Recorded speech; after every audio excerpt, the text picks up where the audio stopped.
What's good, everyone? This is Spotlight, and I'm your host, ADRIAN F.E, and we're about due to discuss a cute indie game. And it just so happens we have one to discuss. It's cool because I think one of the beautiful things about a game is how picturesque it can be. Art. That's why a lot of those games have a camera mode, right? But when it looks like something out of a book, it's truly special and memorable. You can see if you agree by looking at Giraffe and Annika by ADRIAN F.E. Check it.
That's pretty cute, right? Like, that's genuinely a cute game.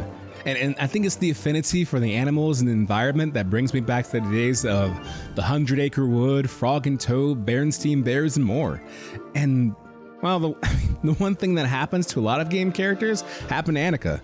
She awakens from a strange dream on an island she's not familiar with and no recollection of what happened. Like, zero. You know, the usual. But I don't think that matters as much as what you do with that world. I enjoy that it's not settled in just one backdrop, like island scenery restricted to sandy shores and trees. Instead, it's coupled with underwater and boat travel, and caves to explore, mine carts to ride, with some cute remarks by the Cart Lovers Committee, and so much more. One thing that especially caught my eye was when Annika acquires some logs for a bridge, right? And she has these really cute anime cat face when she's struggling. And just behind the gazebo, you see this beautiful horizon where the sky struggles to touch the sea like it does in the other scenes. It truly separates the environments, just looking at that alone. In addition, since we know who Annika is, Giraffe is the blue-haired individual who knows us more than our memory allows us to know them? The rest of the supporting cast is equally uplifting and enjoyable. Instead of restricting conversations to the open world, several take place in the comic strip setting, which is beautifully drawn by the developer, and I think it complements the vibe the game is going for in this. You know, even though it's mostly explorative, there are a few battles you'll find yourself in, and they're all based on rhythm. So you're going to move Annika between lanes and columns and time it with the orbs that appear from the enemy, reacting accordingly with the short taps or long presses needed. All the while, you're going to do your best to avoid any attacks lobbed from the enemy, which are pretty discernible given the angsty face that shows up. I kind of wish the trailer went on longer because I am really curious if this person won this battle. Look at their health compared to the boss. Did they win?